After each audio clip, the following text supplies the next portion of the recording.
Assalamualaikum warahmatullahi wabarakatuh. Hai teman-teman, apa kabar? Mudah-mudahan kita semua dalam keadaan sehat walafiat. Jumpa lagi ya dengan Miss Evita, masih dalam mata pelajaran tematik Muatan IPA.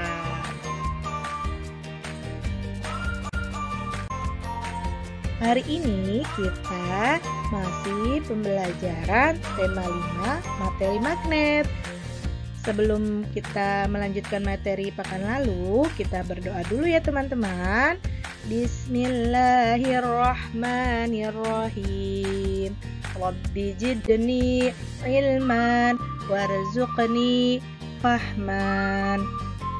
Oh iya, seperti biasa teman-teman, siapkan juga buku catatannya ya, dan catat dari yang penting-penting dari materi kali ini. Adapun materi yang akan kita bahas pada pekan ini yaitu pertama tentang medan magnet, yang kedua cara membuat magnet. Medan magnet. Siapa yang masih ingat medan magnet? Ya, medan magnet adalah daerah di sekitar magnet yang masih dipengaruhi oleh gaya magnet. Di dalam daerah inilah magnet memiliki kekuatan untuk menarik benda. Medan magnet tidak terlihat, namun kita dapat melihatnya dengan menggunakan suatu cara. Cara tersebut adalah dengan menggunakan serbuk besi. Serbuk besi yang berada di sekitar magnet akan membentuk garis gaya magnet. Kita lihat video berikut ya teman-teman. Nah, ini adalah percobaan untuk melihat medan magnet ya teman-teman. Sebelumnya di bawah kertas tersebut sudah diletakkan magnet. Kemudian ditaburkan di atas kertas ini. Ini adalah serbuk besinya. Nah, ini adalah cara untuk kita bisa mengetahui medan magnet. Nah, ini adalah medan magnet yang tercipta. Seperti ini. Nanti medan magnet ini akan membentuk medan magnet ya teman-teman, serbuk besinya maksudnya. Serbuk besi inilah yang akan membentuk garis-garis gaya magnet.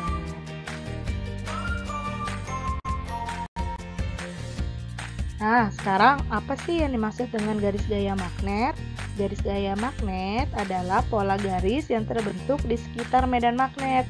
Garis gaya magnet memiliki sifat berikut. Pertama, garis gaya magnet keluar dari kutub utara dan masuk ke kutub selatan. Contohnya seperti ini teman-teman. Keluar dari kutub utara kemudian menuju ke kutub selatan. Sifat yang kedua adalah garis gaya magnet tidak pernah berpotongan. Kita lihat garis gaya magnet tidak pernah berpotongan. Yang ketiga adalah garis gaya magnet yang rapat menunjukkan medan magnet yang paling kuat. Contohnya, medan magnet paling besar berada di ujung-ujung magnet. Nah, disitulah ruang di mana garis-garis medan magnet paling rapat. Teman-teman masih ingat salah satu sifat magnet yaitu jika dua kutub senama yang dihadapkan, yang terjadi adalah saling tolak menolak, sedangkan apabila dua kutub berlawanan, jika dihadapkan akan tarik menarik. Nah, begini adalah contoh gambarnya. Ini apabila dua kutub berlawanan dihadapkan, maka yang terjadi adalah saling tarik menarik. Ini adalah contoh garis gaya magnetnya. Sedangkan yang ini adalah apabila dua kutub magnet yang senama dihadapkan, maka yang terjadi adalah saling tolak menolak. Ini adalah contoh garis gaya magnetnya teman-teman. Selanjutnya adalah cara membuat magnet. Logam yang digunakan untuk membuat magnet adalah besi dan baja. Besi lebih mudah dibuat magnet, namun cepat pula hilang sifat kemagnetannya, sedangkan baja lebih sulit dibuat magnet, tetapi sifat kemagnetannya lebih tahan lama. Ada beberapa cara membuat magnet, yaitu pertama dengan cara gosokan, yang kedua dengan cara induksi, dan yang ketiga dengan aliran listrik. Nah, nanti hasil magnetnya akan disebut sebagai elektromagnet.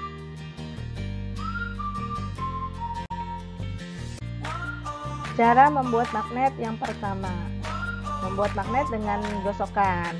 Nah, membuat magnet dengan gosokan dilakukan dengan cara menggosokkan magnet pada benda magnetis. Gosokan dilakukan secara searah. Semakin lama waktu penggosokan, maka semakin kuat sifat kemagnetan pada benda magnetis tersebut.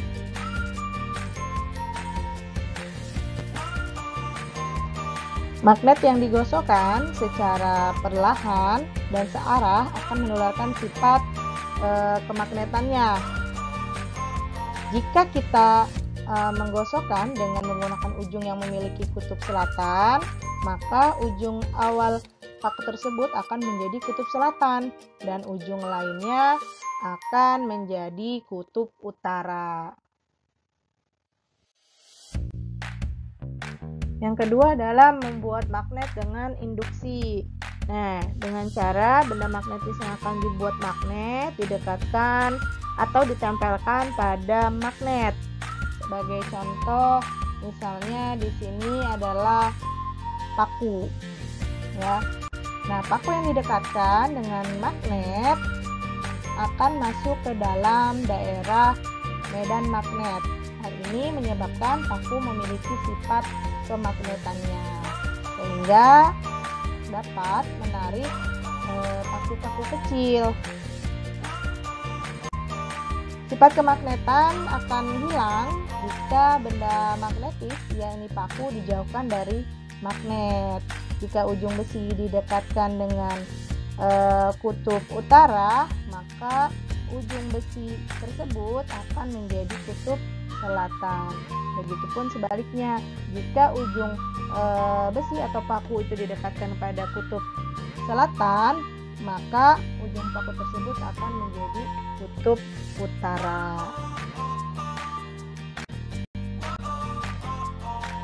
Cara yang ketiga, membuat magnet dengan dialiri listrik. Nah, membuat magnet dengan dialiri listrik ini dilakukan dengan cara melilitkan kabel kumparan ya, atau kawat besi ke benda magnetis. Nah, magnet yang dibuat dengan dialiri listrik ini disebut elektromagnetik. Nih, kawat yang dililitkan kepada paku berfungsi untuk mengalirkan arus listrik dari baterai. Hal ini menyebabkan paku menjadi magnet, sehingga dapat menarik paku kecil. Sifat kemagnetan paku akan hilang jika arus listrik yang ada pada kawat diputus. Alhamdulillahirrabbilalamin. Selesai sudah pembahasan materi magnet kali ini. Semoga teman-teman dapat memahami dan bermanfaat ya. Terima kasih dan sampai jumpa di video penjelasan materi berikutnya. Wassalamualaikum warahmatullahi wabarakatuh.